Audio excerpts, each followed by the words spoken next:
Tiempo de tormentas es el magnífico libro de Boris Izaguirre que presenta aquí en Objetivo Vizcaya en Tele7. Boris, buenas tardes, bienvenido. Encantado de estar acá, qué sorpresa tan grande. Hacía mucho que no nos veíamos, la última vez además creo que en el hotel de Bilbao, el antiguo Seda Tonada creo que ha cambiado, no sé si el Meliá, que hicimos una entrevista maravillosa. Gracias. Y yo ya tenía ganas. Yo también la recuerdo como genial. Totalmente. Tenía ganas de volver a verte y además con esta auténtica joyita, Boris. Es Gracias. una novela autobiográfica.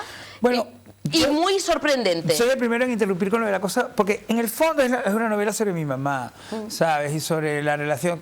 Cuando yo la estaba escribiendo, muchos amigos míos que saben que a mí me choca muchísimo que me pregunten qué estoy haciendo, llamaban, porque ya yo empecé a entender que esta novela despertaba mucha curiosidad. Entonces me pregunté, ¿qué estás haciendo? Entonces yo decía, pero mira, es una novela sobre una madre bailarina que tiene un hijo gay. Entonces ellos se quedan callados un rato y decían, pero entonces es sobre ti. Y entonces yo decía, bueno, ¿qué de todas las palabras que te he dicho te ha hecho pensar que sea sobre mí? ¿Cuál ha sido la palabra clave para que tú pienses que sea sobre mí? ¿Y cuál es la palabra clave? Yo no sé, evidentemente mi mamá no, porque yo no soy mi mamá, pero sí fui muy amigo de mi mamá.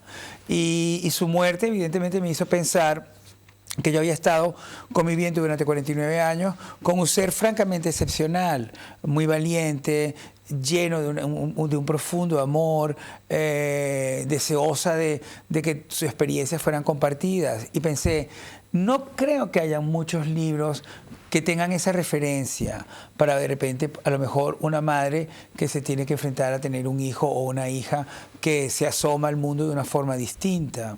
Y la verdad yo no los recuerdo, no recuerdo leerlo. Y pensé entonces que contar la historia de mi mamá y yo pues podría tener no interés, sino un sentido de ayuda, de cooperación, de compartir. Y así empezó el libro. Entonces, es cierto que el libro pues atraviesa lo que yo creo que ha sido esa montaña rusa extraordinaria que fue la relación entre mi madre y yo, y también atraviesa momentos muy violentos y muy difíciles, ¿no? Que formaban parte de nuestra biografía, pero sobre todo siempre forman parte de su vida, que yo me he permitido convertirlo en una novela para de alguna manera también poder hacer muy claro la importancia de su personaje, de su experiencia compartida, sobre todo conmigo. Pero ha habido cierto pudor en algunos momentos de escribir esta novela, Boris, de esa relación madre-hijo, otros familiares que también aparecen en la novela, ese entorno, ¿no?, de amigos, de amistades, e incluso de recorrido vital de Venezuela, de tu país de origen, a tu país de adopción, como es España, el no poder volver, ¿no?, a tu tierra, no, la expulsión de no volver a tu tierra, claro, todo eso. Y el convertir lo que era una relación muy intensa y muy cercana, muy próxima, muy casi como tú y yo, convertirlo en una conversación telefónica que duró 24 años, ¿sabes? Eso yo siempre me duelo de eso, ¿no? A mí me parece que, por supuesto, a mí me hubiera encantado haber hecho toda mi vida y toda mi carrera y haber tenido pues este éxito que he tenido y esta oportunidad de tener una opinión y una voz en mi país, en Venezuela, y no fue así. Y me duele porque yo me di cuenta en el momento que yo acepté esa oferta en Santiago de Compostela y me lancé al vacío, no iba a volver. Y rompía definitivamente algo muy importante para mi mamá, que era tenerme cerca. Mi mamá, por supuesto, que estaba preparada como cualquier madre a que en un momento determinado yo abandonaría el nido, me iría a hacer mi vida y todo, pero nunca jamás se imaginó que yo iba a romper también con el país, ¿no? Luego eso se ha convertido en una cosa muy frecuente, sobre todo en Venezuela, y lo estamos viviendo ahora. Hay un éxodo extraordinario de venezolanos, hay una cantidad enorme de familias venezolanas desmembradas por la situación del país, claramente, ¿no?, por el fracaso económico, social y político del chavismo. Y por el hecho de que el chavismo pues se ha lanzado directamente a una dictadura que no tiene contemplaciones. Pero eso a mi mamá también le dolía muchísimo. Y eso también me hizo a mí pues decidirme a escribirlo. Porque mi mamá, ya dándose cuenta que realmente los tratamientos que había decidido tomar habían fracasado, pues en ese día tan difícil, una de las cosas que ella me dijo fue: lo que no puedo entender es por qué yo nací en una dictadura y me voy a morir en otra dictadura.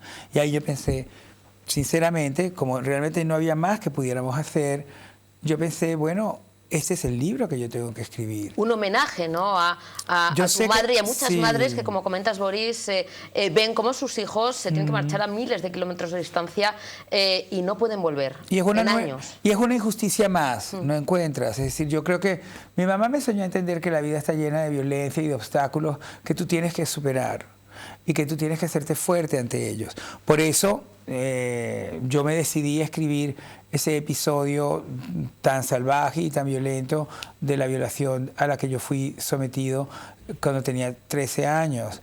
Porque aunque lo hubiera utilizado de alguna manera metido entre personajes en otra de mis novelas, sobre todo una novela como Azul Petróleo, que es una novela donde la violencia y el sexo juegan un papel muy predominante, contarlo en primera persona era difícil, pero también los dos siempre supimos que ese momento fue intenso y jodido para los dos.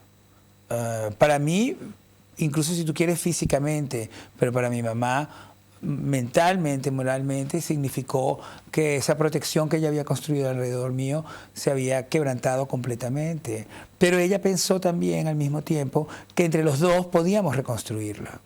¿Entiendes? Y eso yo creo que es la razón por la que yo decidí escribirlo, porque también pienso que forma parte de ese objetivo de la novela, que es pues compartir una serie de experiencias que han creado o que han armado un rompecabezas muy feliz, muy exitoso, que soy yo.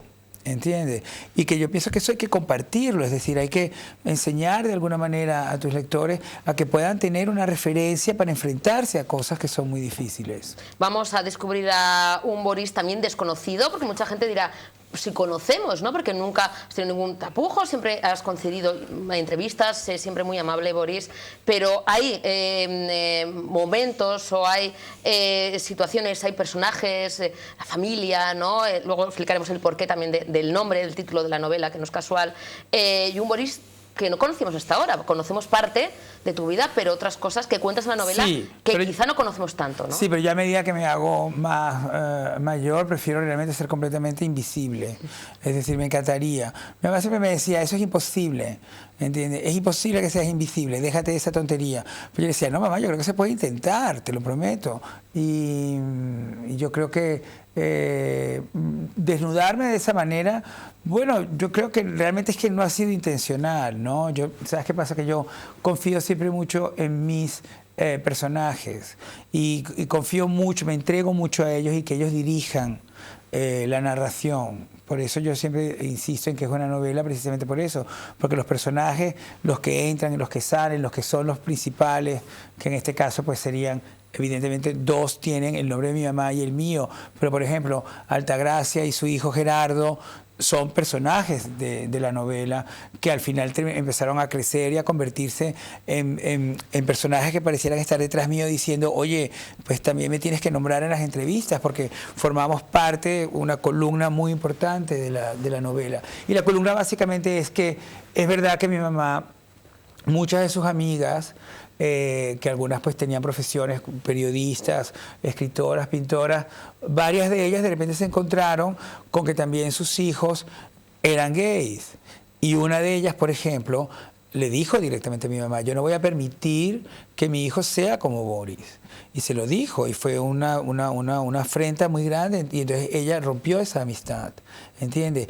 Y yo más o menos conocí a ese hijo, y más o menos también pasé con él el inmenso armario en el que lo metió su mamá. Y yo soy enemigo del armario, porque considero que el armario es una cosa atroz. Del armario hay que salir cuanto antes. ¿Tu madre se dio cuenta? O sea, tu madre desde el principio supo, siempre, ¿no? Siempre. Que eras homosexual. Totalmente, sí. Ayer estábamos en un programa de unos amigos de televisión y se reían mucho porque ellos me preguntaban, ¿cuándo tú crees que se dio cuenta tu mamá? Yo le dije, al minuto y medio de nacer. Y ellos me preguntaron, ¿y tú? Al siguiente minuto. ¿Entiendes? Y entonces ellos realmente se rieron, y yo creo que eso en el fondo, pues tener las cosas tan claras desde el principio, evidentemente que colaboró, pero evidentemente que también creó en nosotros, en mi familia, una diferencia gigantesca. No había otra familia igual. Ya te estoy contando, los mejores amigos tenían una situación similar y optaron eligieron una solución completamente distinta, ¿no? Y yo pienso que en ese sentido, bueno, es verdad, yo he tenido una gran suerte con mis padres, pero me choca que sea una cuestión de suerte, ¿sabes? Me gustaría que fuera una cuestión un poco más amplia, que la sociedad terminara por madurar y aceptar que la diferencia, que la diversidad no es un enemigo, es más bien pues una amplitud de miras, de criterios, de educación, de formas de pensar. Tenemos todo el tiempo que asumir que hay más formas de pensar que con la que tú naces o la que te imponen por razones religiosas o por una mala educación. Voy a decir, mira, fíjate, justo lo de suerte, pero sí que es verdad que tu madre fue una auténtica adelantada también a su tiempo, sí. Y eso le se chocaba transmite, muchísimo, ¿no? Porque sí. tú fuiste muy precoz también en todos los sentidos. Es verdad, pero a ella le chocaba muchísimo que le dijeran eso, le parecía como de lo peor. Me decían, ¿adelantada a qué? Entonces, siempre sí, una mujer de mi tiempo, simplemente. Sí, mi mamá se sintió siempre muy contemporánea. Mira, una de las cosas increíbles de mi mamá, que no he comentado en muchas entrevistas, es que mi mamá fue bailarina clásica y tuvo un gran éxito como bailarina clásica, tenía una técnica extraordinaria, una presencia escénica que yo alcancé a ver, porque como yo nací, mi mamá tenía 32 años y probablemente bailó 10 años más. Yo lo viví muy poco, ese universo escénico de mi mamá, pero de repente ella entendió que el clásico ya no la llenaba y se lanzó a la danza contemporánea, que era bajar de las puntas a tirarse en el suelo, por ejemplo. Ella siempre lo contaba así. Y eso a mí me pareció siempre algo magistral, ¿entiendes? Y sobre todo saber reinventarse también, ¿no? Que eso también es algo que también claro, has hecho que se siempre, adelantó a su ¿no? época, es verdad, porque las mujeres empezaron a reinventarse después. Pero no es cierto, yo creo que la generación de mi madre, que hoy tendría 84 años, ya había mujeres que realmente iban marcando como el camino de esas luchas por la independencia de criterios, por la posibilidad de ser varias mujeres al mismo tiempo, que es eso que yo siempre digo, que yo vivía muy fascinado por los superhéroes y un día descubrí que mi mamá era igual que los superhéroes porque tenía doble personalidad, es decir, mi mamá era la bailarina Belén Lobo y luego era mi mamá, entonces era como Clark Kent y Superman y yo la veía totalmente así. Antes que he dicho que el título de la novela, de tu novela, Boris, tiene un porqué, este tiempo de tormentas, que precisamente es el cuadro de un amigo de la familia, sí. Y que ese cuadro ha sido siempre también testigo de todo lo que ha ocurrido en ese periodo vital, ¿no? Hasta que ese amigo que lo había regalado a mis padres, y es la parte más real de la novela, por eso lo digo con esta tranquilidad, porque es lo que realmente sucedió. Este gran amigo de mis padres se convirtió en un pintor muy referente de la pintura contemporánea venezolana y él, antes de todo ese proceso, muy jóvenes, le regaló a mis padres ese cuadro. Y ese cuadro nos acompañó a nosotros durante más de 30 años, hasta que él de repente insistió en que no había sido un regalo, sino que había sido un préstamo y que nosotros estábamos secuestrando su cuadro. Y consiguió que mi mamá, porque yo en un momento determinado le dije, mamá, yo creo que lo mejor es que lo devuelvas. Y me dijo, sí, lo voy a devolver, porque no quiero pasar más por esto.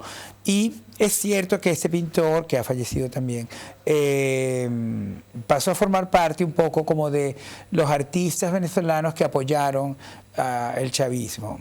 Y para mí, sin duda, pues es en el fondo mi declaración sobre lo que pienso del chavismo. ¿Entiendes? Pienso que el chavismo es un poder que estuvo agazapado, que pasó también por muchísimas humillaciones, pero que no ha sabido hacer nada por el país.